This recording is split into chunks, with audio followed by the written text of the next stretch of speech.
All right, Dispatch character tier list. If you haven't played it, Dispatch is a new episodic narrative game by Ad Hoc, which is made up of a bunch of former Telltale employees. It's really good. It's superhero, sort of like Suicide Squad. You're a dispatcher for them, like a 911 dispatcher, but for the Suicide Squad of all the fucking screw-up supervillains who got arrested and have to be on the superhero team.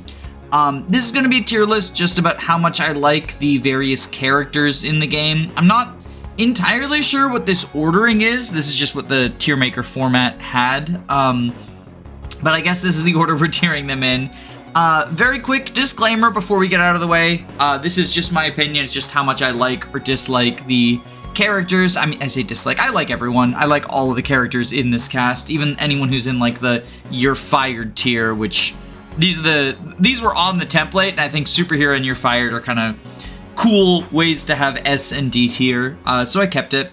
And also, if you haven't played Dispatch, the majority of the gameplay is narrative focused, so this is your spoiler warning. I am going to be going into a lot of the plot beats, including big, twist moments or spoiler moments or whatever, so if you are intending to play Dispatch, check it out before watching the tier list, because it is, I think, best experienced. It's a narrative. It's a narrative game, so like spoiling the narrative spoils most of the game. But we'll start with Punch Up. Punch Up he's basically a comedy character. He doesn't really get that many sort of emotional moments. I think the closest is just when the team goes out to the bar and sort of everyone is welcoming Robert. But I think for the most part, he's mostly here for jokes, and I think they're good jokes. This is a very funny game. Stuff like, oh, when did we decide he was cool? Oh, I thought he was a narc.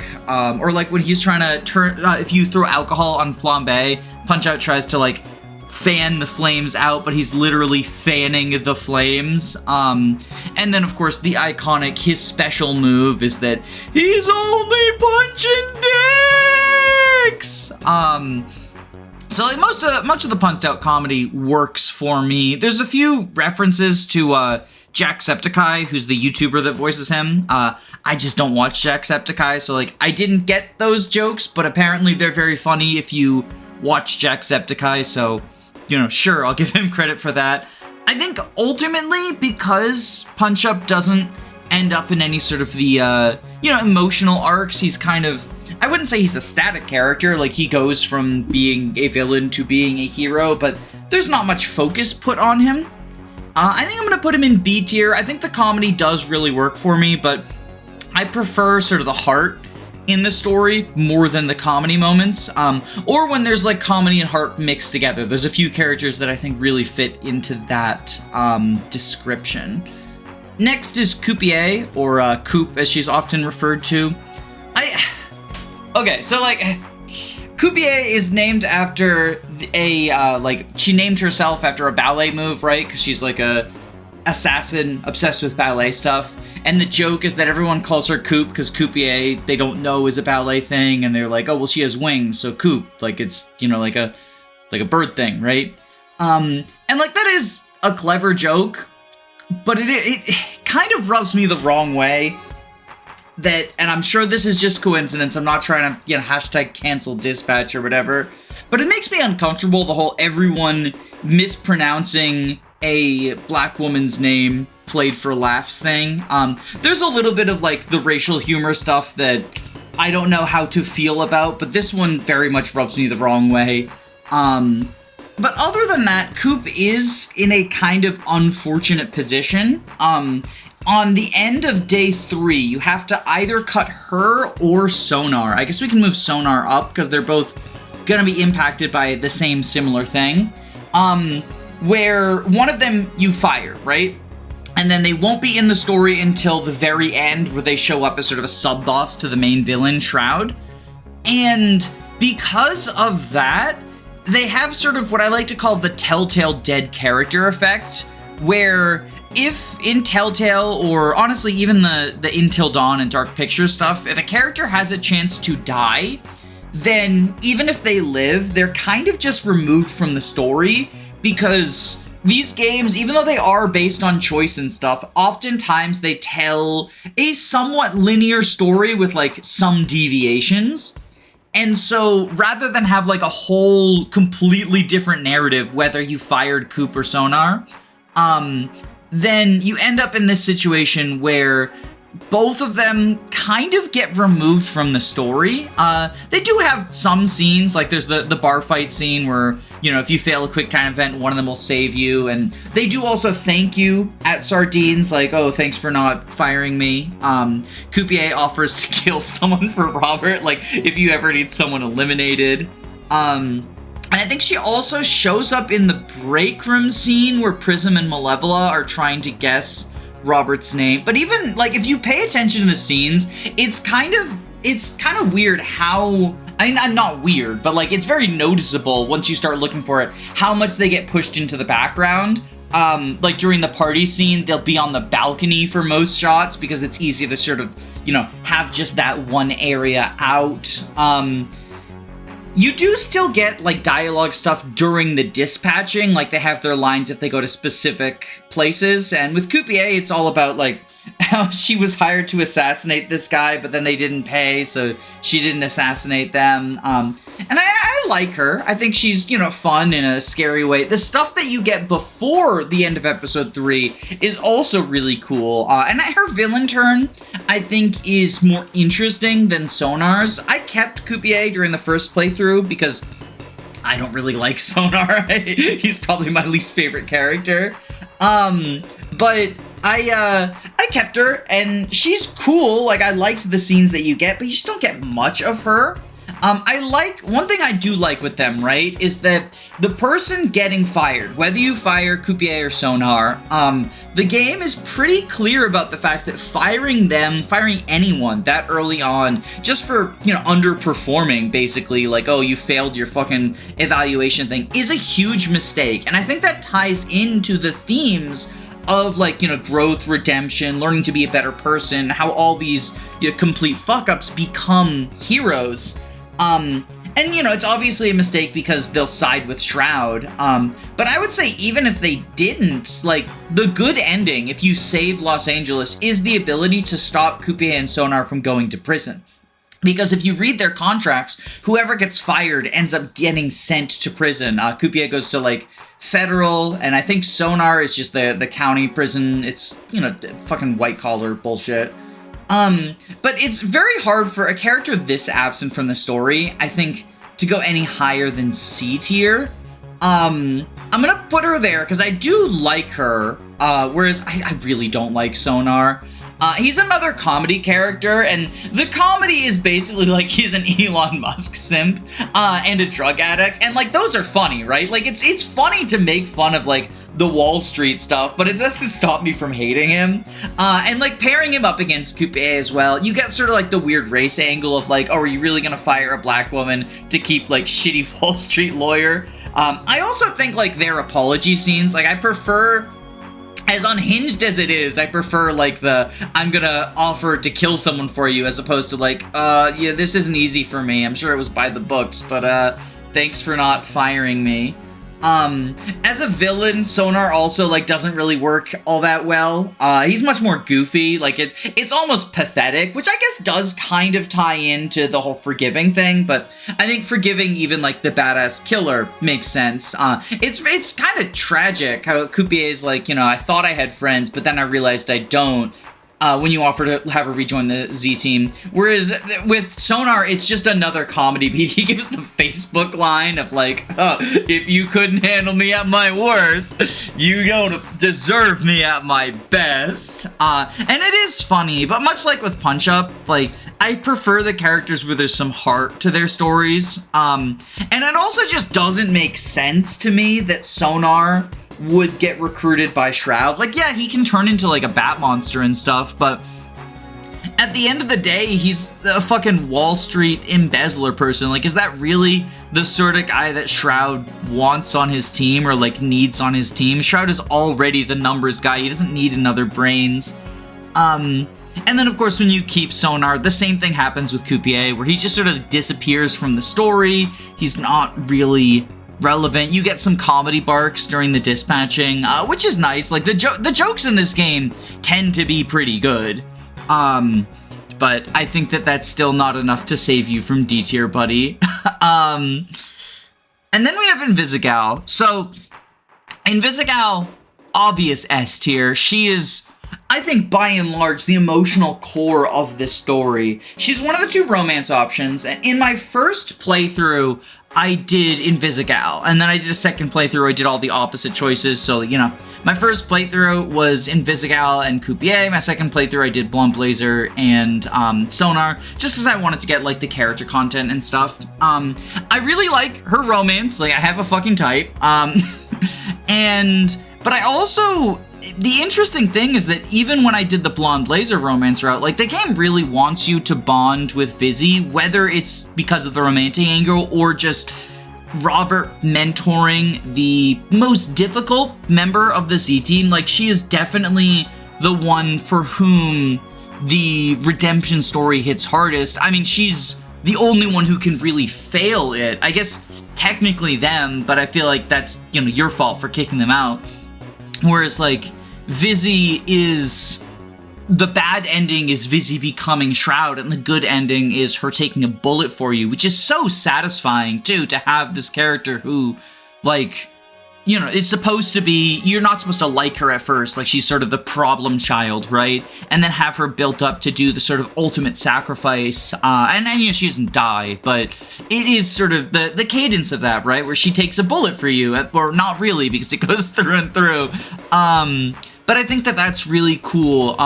In my second playthrough, so I sort of challenged myself, because in case you don't know, the mechanics of the game, not only your choices matter, but also how well Vizzy performs while dispatching, which means that, like, your skill as a mentor is directly tied to your skill as a dispatcher, both in terms of, like, you know, giving, you know, the pep talks and stuff, but also in terms of giving advice, helping to solve these problems, helping to show that, like, you're not born to be a villain just because you have these particular powers. The invisibility, that's not just a villain power. You can do good with it. So the challenge I gave myself in my second playthrough is I romance Blazer, which cuts off a bunch of opportunities for Vizzy points, and I cut her from the team. And I wanted to, you know, dispatch well enough to get the good ending. And I did, and I think that's awesome. I don't know, it made me really happy. I really appreciate sort of the mentor role. The game clearly wants you to focus on Vizzy as well. Like, she's the one who goes after the Astral Pulse. She's the one that Chase sacrifices himself for. She's the one that, you know, like I said, you have the romance option, but even if you don't, she's sort of omnipresent. She gives the pep talk about revealing your identity to everyone. They really want her to be like the you hate her and then she grows on you situation. And of course, because she's fucking peak, like, I loved her even when she was in Visibitch, and then I loved her even more when she was in Visigal. And I think it's very sort of sweet ending for her. I haven't gotten the bad ending. I've done, you know, kill and spare, but I haven't gotten the Invisigal betrays you ending. And I know my wife got that on her playthrough, and it was still good, but it was really disappointing. Like, it felt super bittersweet. It's definitely the bad ending. It's not what they want. But yeah, I think Invisigal absolutely has to be S tier. Although Flambe, I think, is he a close second, or do I like him better than her? So, Flambe did the thing that I think the writers wanted Invisigal to do, where I hated him, even from episode 1, like, this fucking asshole. I threw the alcohol on him, because I thought that would make things worse. Although, ironically, the alcohol burns off his eyebrows, but the water, you lose a tooth, that's permanent damage. So I think actually the right choice, the better choice for him, is to throw the alcohol, which sort of leans into the idea of, like, you fucking hate this asshole at the start, but then he goes through this sort of emotional journey. And you end up loving, like, he was one of my favorite characters. I think I might like him more than Vizzy, actually, just because you get this situation where he's such a shithead, and then he keeps screwing up, like he flies out and fucking starts a fire. I think on day 1 in episode 2, he like starts a fire, and then you can send him to clean up his own fire, and if you do, it's an automatic failure. He goes back, and you get a bigger fire. It's Blaze in the Burbs, and then bigger Blaze in the Burbs. Like, he's such a fucking asshole, and the only reason he's on the top of the leaderboards is because he's starting fires and then getting points by putting them out, right? But then when you reveal your identity as Mecha Man, like, he tries to kill Robert, and part of that is because, and this is gonna, come up when I talk about Robert, but Robert is also kind of on a path to redemption, kind of on a path to finding himself, because as a hero, I don't think Robert was sort of the good hero. He kind of was the, anti-hero or everyman, or I don't think Robert was fully good, and you see this in the flashbacks with Flambe, where like he gets everyone out of the burning building, and then he goes back in because he wants to take down Flambe, because he thinks like, these people need to be punished. He sort of takes his anger out on, I mean, the very first thing you do as Robert is try to kill Shroud. Like, of course he wants to punish these people who are in like, they're all, I mean, except for maybe Sonar, who's a fucking Wall Street banker, all of them are in the criminal life because they were in situations where they don't really have anything better to do. Like, Flambe is a gay Latino man. Like, obviously life was not easy for him. Yeah, he's an asshole, but he's an asshole as sort of a defense mechanism. So when he, like, tries to kill Robert and then quits the team, like, that's the ultimate low point. I thought I fucked up forever. And then he comes back at the end of the party and he fucking punches Robert in the face, happy housewarming, bitch, your place fucking sucks, maybe over time you'll be a little bit less of a bitch to me. And then, in the boardroom meeting, he defends Vizzy because he's like, you let me back on, even after I screwed up. Like, you didn't have to do that. I fucking love this character. I love the sort of arc that he goes on, and yeah, I think I have him above Vizzy, because they actually succeeded in like making me fucking hate this guy. Like, oh yeah, obviously I'm gonna throw spaghetti at him in the break room. Yeah, obviously I want to screw him over as much as possible. I wanted to cut him. Like, when I had to choose between Coupier and Sonar, I was like, ugh, can I fucking cut Flambe instead? Like, I hate that asshole. And now it's just like, no, he's peak. He's peak, y'all. He's peak. Blonde Blazer. Oh, I feel so mixed about Blonde Blazer. So, like, on my first playthrough, I did the Vizzy route, and Blazer has the weird sort of, like, dead Telltale character problem, where if you don't romance her, in large part, she sort of disappears from the story. She's still present, like, she gives you, I think her big scene, if you're not doing the romance, is episode 7. She sort of gives the vending machine money, and like, oh, Jace was so fucking proud of the man you became. Fucking chills. The delivery, like the voice acting, all these voice actors do a phenomenal job. But Blazer and Vizzy in particular, and Chase, are just so good. Well, and fucking Phenomenon, we'll get to him. But like, no offense to the YouTubers, but you can tell when someone is a voice actor versus a YouTuber, right? There's some people who, like, they're still doing a good job. YouTube is a fucking, like, voice performance profession, but there's a difference between a sort of an experienced professional, and Blazer is fucking done really, really well. That being said, like, in the Vizzy romance route, I really didn't like her. She's sort of this much more corporate figure. I kind of expected there to be something up. Not necessarily like, oh, Blazer's secretly a villain. Like, I saw people, oh, Blazer is Shroud. Like, what the fuck are you talking about? But more the idea of, like, the corporate structure.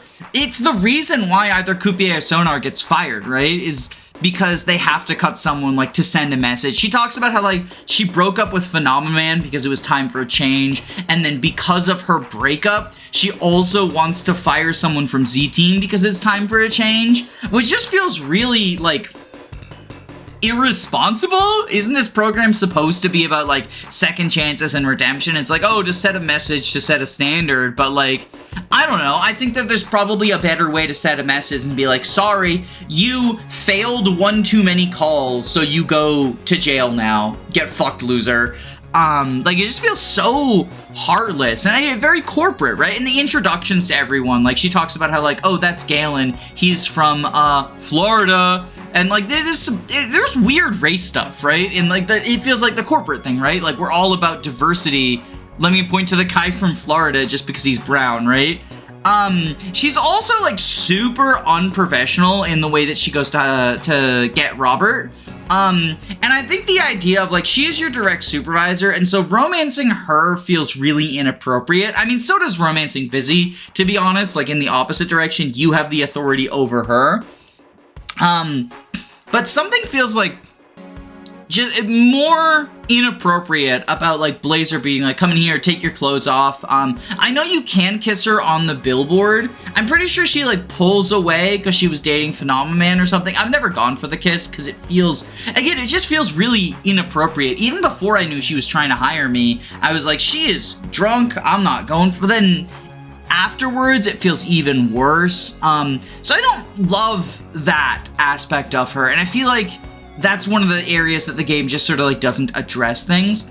But when I did the Blazer romance route, I felt like it put things in sort of like a fresh perspective. I really like the idea that she is just super insecure about the fact that she has to live up to the blonde Blazer identity rather than, you know, everyone's gonna be disappointed because she's a brunette and she's like 2 feet shorter. Which also, that's why her areola was showing in the dress scene, because the dress, at least that's my theory, is like she gave the dimensions that are actually hers instead of Blazer's, because she's like taller as Blazer, or something like that. Like, that's why it doesn't quite fit, it's a little too small. But I do love the idea of, like, her insecurity, right? And I like the, you know, oh, would you rather go on a date with Blazer or Mandy thing. It just sort of casts it in a new dimension. It also made really nice use of the Telltale X person will remember that thing, where I always thought it was very sweet. The difference between Blonde Blazer will remember that and Mandy will remember that. Just sort of like showing this sort of insecurity that she has and how you can really touch her in a way that is meaningful, right? I do think from a narrative perspective, and again, the devs really want you to go Vizzy route, right? The reveal that she's Mandy, getting that in episode 4, makes the episode 8 chase reveal a lot less impactful, so I'm glad I did Vizzy on the first playthrough. But it is also sweet for her to be like, you know, you're the only person I told about the identity or whatever, which feels a little bit like BioWare player pandering thing, because, like, how long was she dating Phenomenon and Phenomenon didn't know? I guess Phenomenon probably wouldn't have, like, necessarily cared or understood. I mean, I think he would have cared. Like, he clearly is fucking obsessed with Blonde Blazer, right? But maybe she felt insecure just in the way that he viewed her and treated her. I don't know, their relationship seems like it was probably super unhealthy in both directions, and I am glad that they broke up. I think Blazer ultimately, A tier or B tier? I think I'm gonna put her in A tier, because I do think that the Mandy romance stuff does really add to her, but I'm still not a huge fan of the more corporate decisions, especially early on. They don't necessarily feel like she doesn't really take accountability for her screw-up. Although, one thing I do really like is that despite being, you know, romantic rivals or positioned as romantic rivals, Vizzy and Blazer, like, seem to actually really like each other instead of like, oh, the girls gotta hate each other, right? In the love triangle thing. There's it tears me up every time I think about it, but the whole, like, oh, I hope the fact that I always believed it, or I always rooted for you, makes up for the fact that I ever doubted you.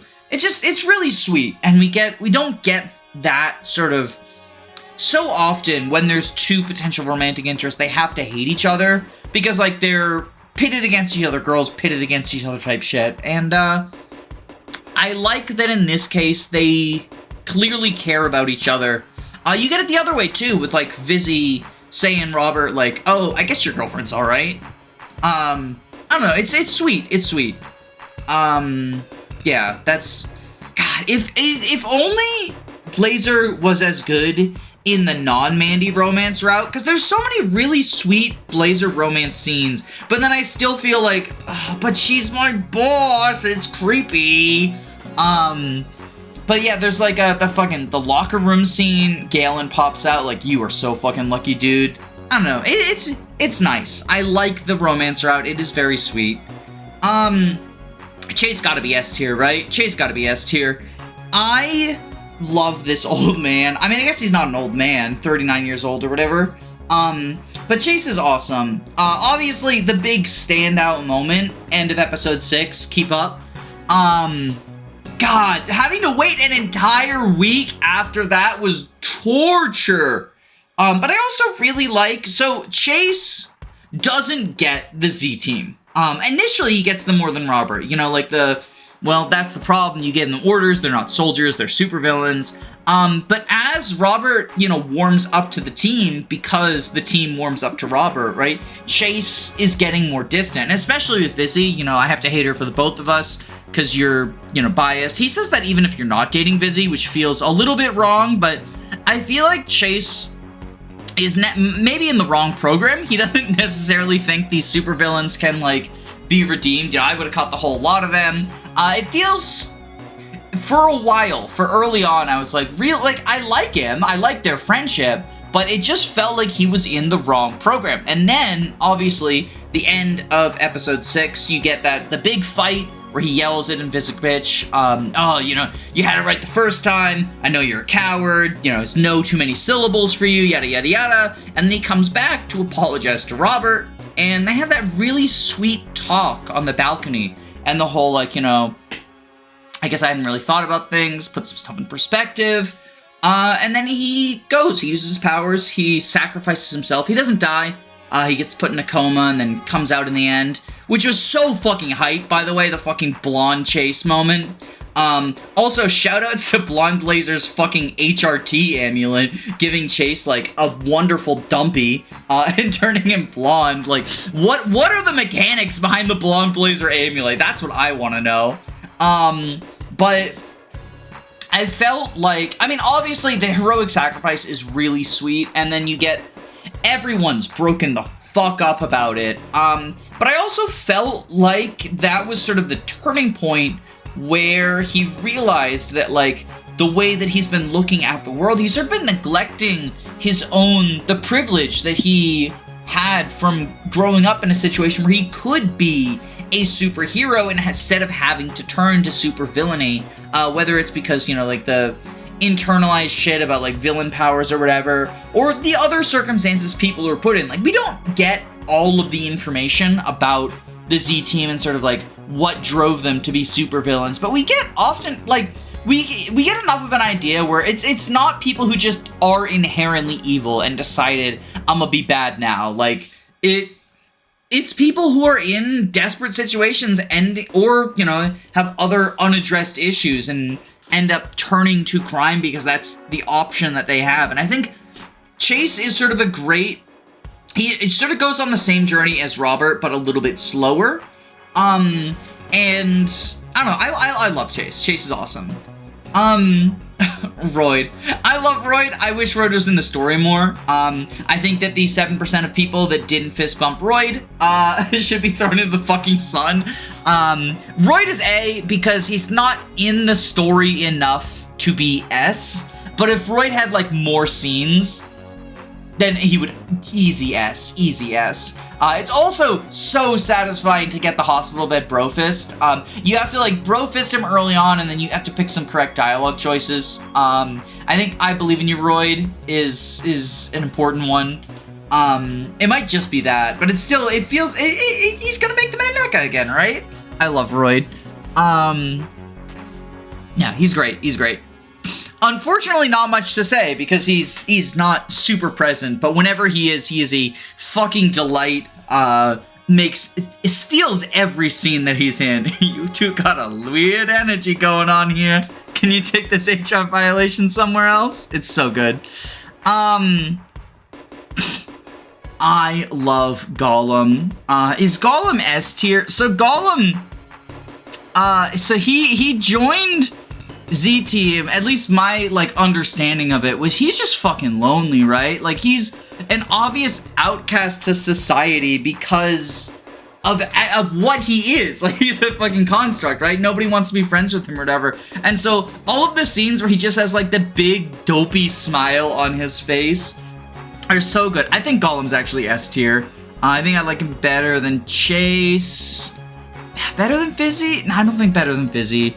But Gollum is so sweet. He's just like a sweet little guy. The bar scene is so sad where he's sitting outside because too damn big.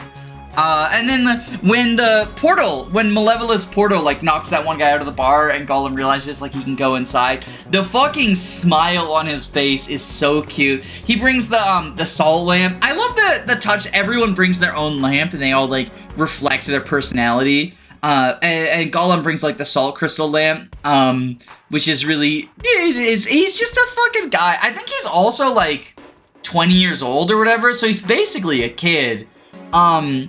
And probably because he hasn't had any socialization because he's fucking Gollum, like in some ways younger than 20, like sort of in terms of maturity or whatever, just because of life experiences.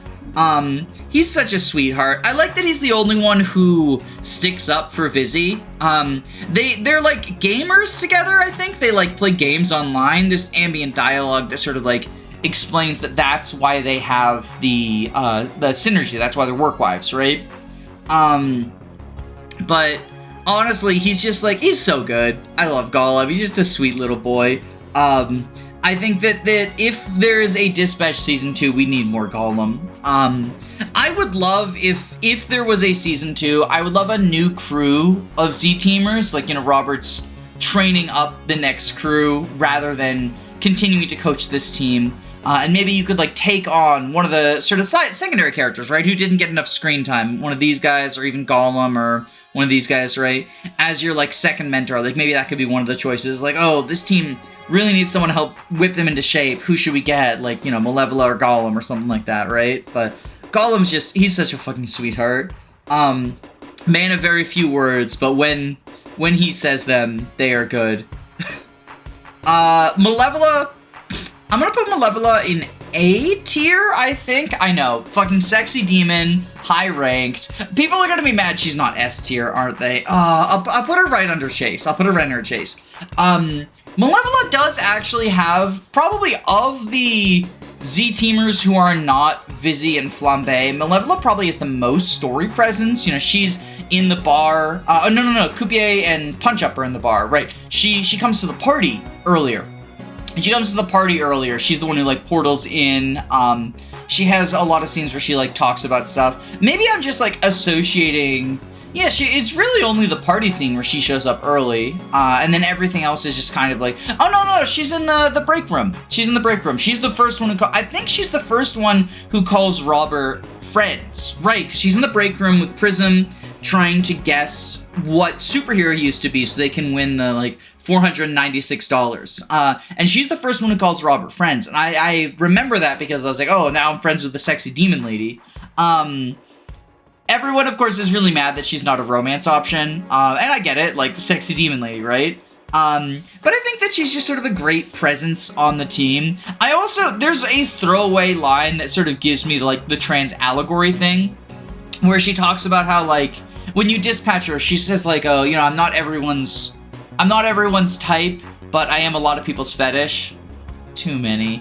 And it feels like that was like, oh no, like, we've been fetishizing sexy demon woman, and like the fan art is peak, but also it is kind of, I don't know, it sort of made me think of like the chaser fetishization stuff, but I fucking love Malevola. She's peak. You can't give me an awesome sexy demon lady and not have her in S tier. You're right. Prism, I think, is A tier. Number one villain in terms of, like, she's the best hero to dispatch, because I like her cloning ability. It's so strong in the later teams. Unfortunately, she doesn't have too much story presence again. Like, a lot of these people just get relegated to, like, one or two scenes. And her scenes are really good. I like, you know, the scene where they're guessing at Robert's identity.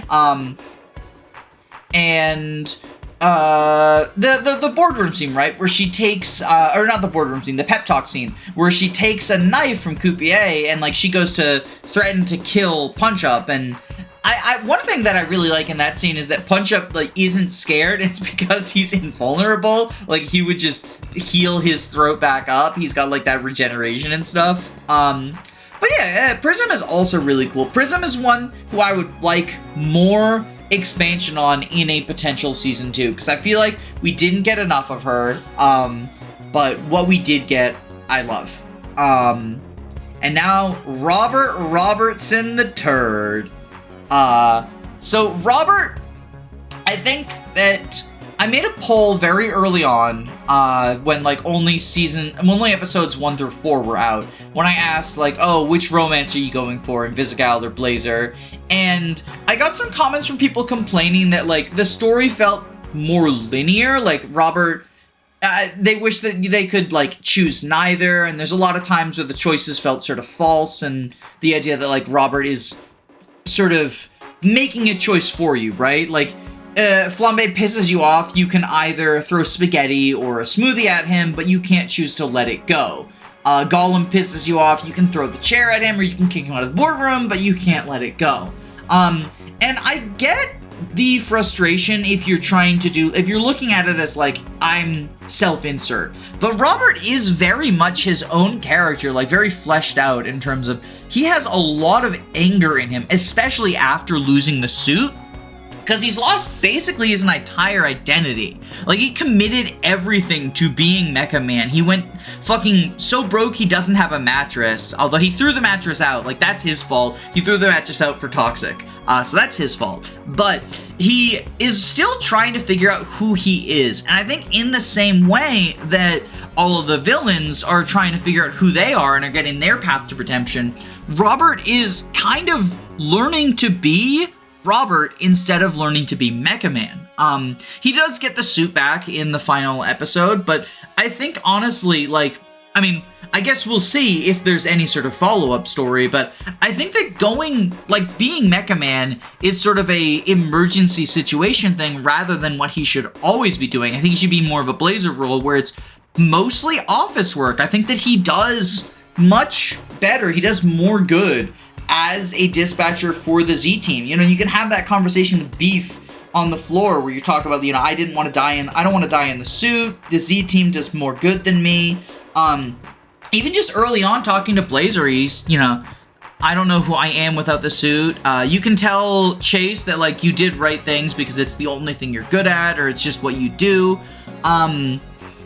Like, I think Robert, as someone who's sort of trying to figure himself out post-Mecha Man, works really well as a protagonist. And I think that him screwing up early on, like, he is angry at Gollum, at Flambe. He takes his anger out inappropriately. He cuts Sonar or Coupier, who, like, he shouldn't have, right? Like, firing them is a mistake. And even if you object to Blazer, like, you say, oh, I don't think that's a good idea, at the end of the day, he does end up doing it. And he gives, like, such superficial reasons, like, oh, she seems evil. Oh, he got handcuffed to the weights at the start. Like, we already had to start out bailing him out. And it's like, yeah, she seems evil because she's a former supervillain. Yeah, he was a screw-up because he's learning to be a superhero, right? Like, those aren't reasons to cut someone from the program. But as time goes on, I mean, you can choose to cut Vizzy, and it is sort of like the team gives it's her or us situation. I would say, like, I mean, the thing is, like, if you choose to cut Vizzy, you almost always get the bad ending. And that's sort of deserved because Robert hasn't actually grown. Robert hasn't actually learned, like, these people deserve the extra chances. They are actually good people. Meanwhile, if you defend her, you sort of, the team gets low morale, but it's worth it. And they realize in the end that, like, you were right. I don't know, I like the idea of Robert's sort of story to redemption. You know, he is so angry at Flambe in, like, the fire scene that he'll cut his fingers off in a fight that we are told before Robert goes in there is completely unnecessary. Everyone is out, it's not worth it, but no, he has to punish him for the arson, and he ends up permanently fucking scarring him, right? But then, like, by the end, they're bros, right? Like, I don't know. I also think the reveal that he's Mecha Man, is like a huge moment of growth. Like, obviously Gollum saves him, right? Fucking Gollum's a homie.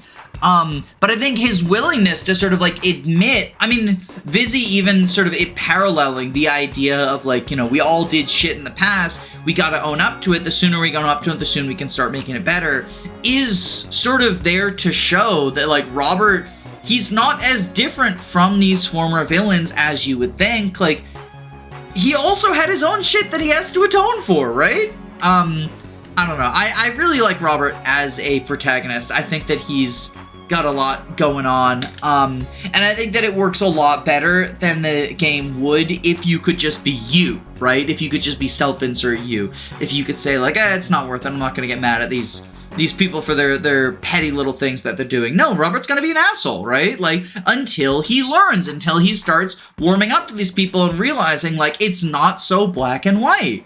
Yeah, these people did shit that they need to, you know, atone for or whatever, but that doesn't mean that they're completely, we should just cast them out. Shroud. So, okay. Shroud, in theory, I really like Shroud as a villain. The idea of, like, he's this perfectly calculating, super smart, like, knows all the percentages and odds and stuff villain. It's cool, you know, it's a Lex Luthor type thing. And I think that countering him via having the Z-Team, these fucking idiots that Robert's like, good thing even I don't know what these idiots are gonna do, right? And having this sort of like unpredictable moment. The giving him both Astral Pulse and the Fraud, like these are fucking identical, Robert, is peak, right?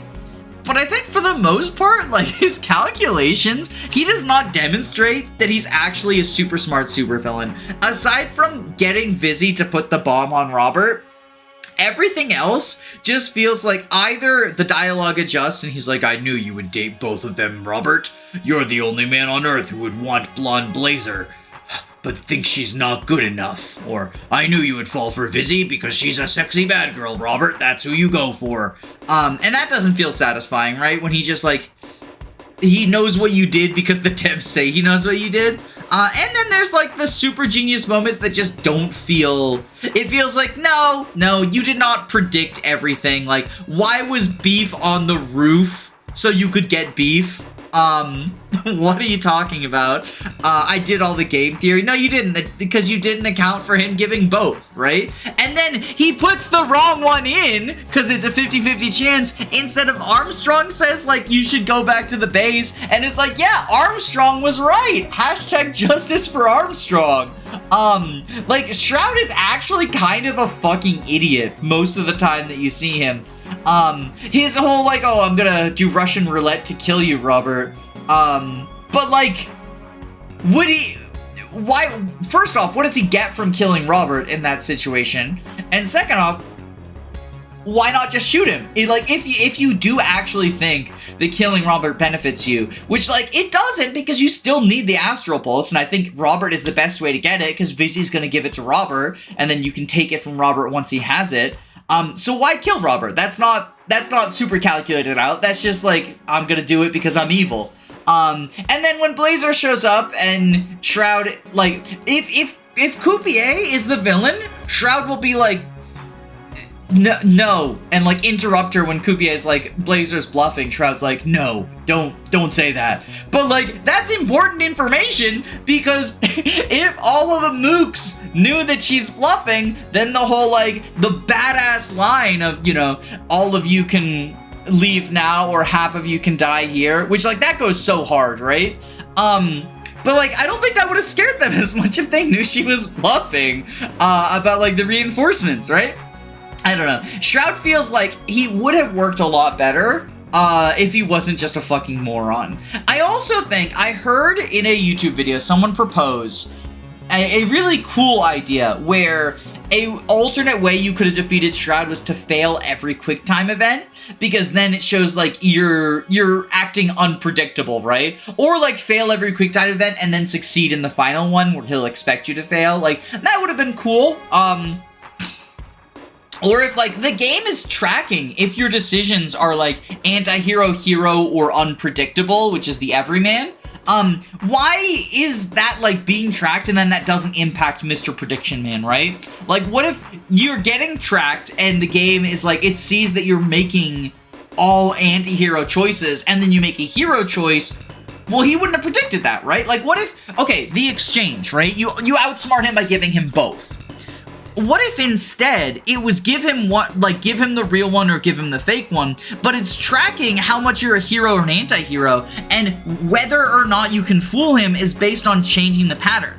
Like if you're always an anti-hero, right, then you would give him the fake one, you would risk Beef's life. But if you are always an anti-hero, he throws away the first one you give him no matter what. So if you give him the true Astral Pulse, he throws it away, and then you give him the fake, and he's like, but I predicted you would give me the fake one, right? Like, that would have been cool, but they just don't really do anything with him. Shroud is kind of a disappointing villain. I'm gonna put him in C tier. I really don't... The more I think about it, the more I don't like him as a villain. Although I'm glad that he was the villain instead of... I saw some people say, like, oh, Phenomemon's gonna be evil. It's gonna be evil Superman all over again. Nah.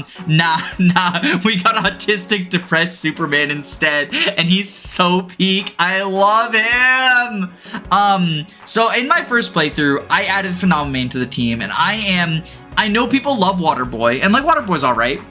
And I get why you want, like, oh, the zero to hero, train him up over time. I think... between the Phenomenon and Waterboy choice, it is more satisfying for both characters to pick Phenomenon first and have Waterboy join in Night 8 when shit hits the fan. Because, like, holy shit, can we just talk about how hard the whole city is on fire, you are the most valuable man in Los Angeles goes? I was hyped to shit. I know that Waterboy, like, was completely untrained and not super helpful in the final night. Although, then that presented its own super fun challenge of, like, training him up on the final night, giving him, like, okay, well, I can afford to put Waterboy in one of these slots to, like, level him up, and that was super fun.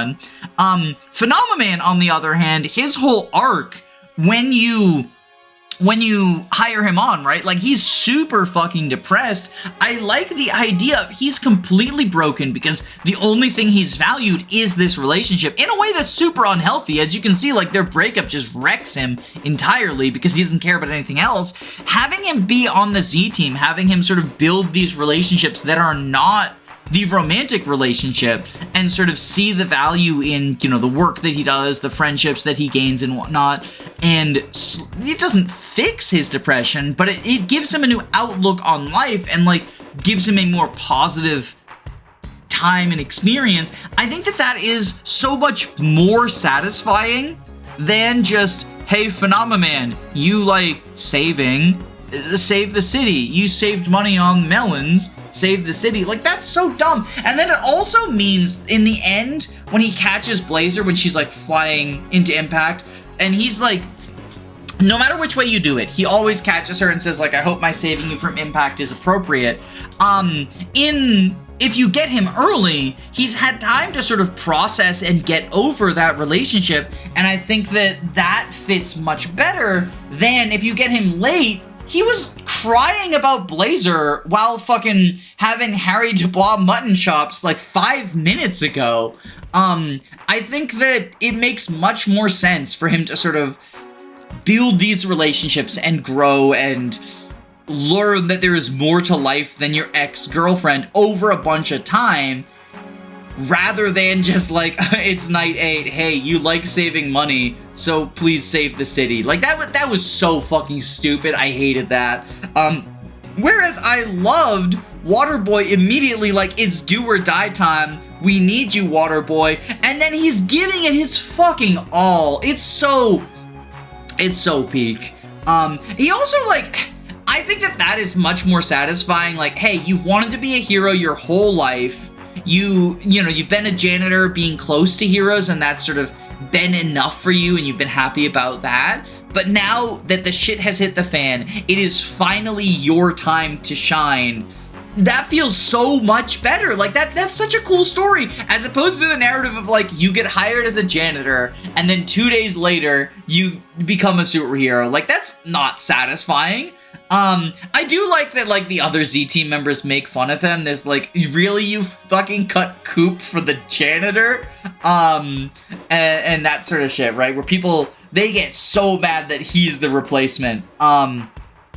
And he's like, yeah, it's cute, like, Robert's pep talks, like, you know, I think you don't have confidence. You don't have a stutter. It's that you're not confident or whatever, right? Like, that's cute, helping him get over that sort of stuff. But the other thing is that, like, if you pick Phenomenon, Waterboy is still in the story. You know, he gets mad after Chase's death. He sort of, like, throws the chair into the vending machine and whatnot.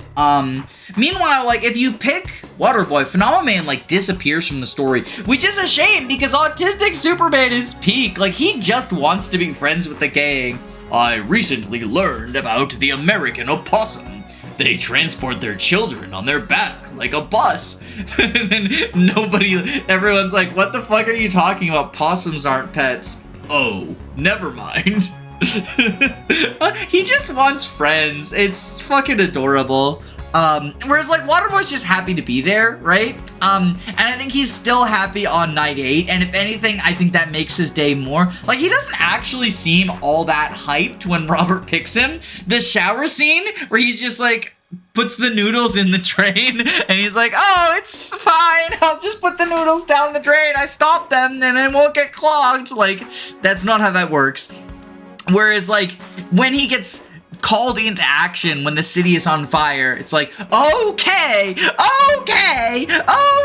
Galen's like, you seem okay as fuck. It's so good, right?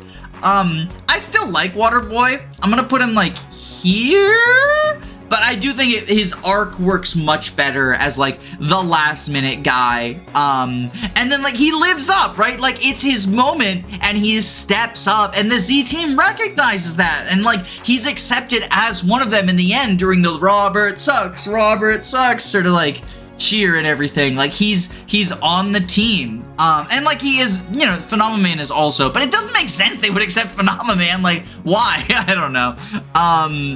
But yeah, I really like the Day 8 Waterboy. I think it works. And then there's Toxic, appropriately named, yada yada. I do think Toxic is, like, better than Shroud, but we get so little of him. I feel like he can't be any higher than C tier. I like that the way that he gets defeated is by punching his perfect dick. My perfect dick! But, like, other than that, he's just, like, generic, kind of a piece of shit. Like, Toxic works for you on so many levels. Toxic is sort of, like, a good demonstration of Robert's anger at the start as well. Like, he tries to kill him. Not in the first scene where he's, like, dangling over the balcony. There's a mattress under there if he drops him. But in the second scene, when you can choose either to stomp on him or kick him, like, Robert doesn't know that Toxic has powers at that point. So he fucking kicks him out of the house or stomps on him with Mecha Man, and, like, he thinks that's gonna kill him, right? And then Toxic walks in perfectly fine. He's like, oh, I guess I didn't need to waste a mattress on you. But, like, Robert was angry that Toxic was there instead of Shroud, and he, like, just fucking tries to kill him. Like, this is what I'm talking about with Robert, right? Like, he's got this anger in him that he's got to get over. Galen, I'm gonna put in high or low B tier. He's just, again, just not super present in the story. He mostly serves as, like, a tutorial figure for, like, the various computer stuff and whatnot, which is nice. I like the idea that he's working in the office and he has super hearing as his power, so he hears everything people say. And then you get the locker room scene, like, where that comes up, where Mandy and Robert were having, like, a private conversation, and then after Mandy leaves, Galen's like, you are so lucky, man. Yeah, I know. Like, it's sweet. It's sweet. And then obviously, I gotta put the dog in S tier. He goes above Flambe. As much as it breaks my heart, Beef is the best, because he is the dog. Alright, that's the list.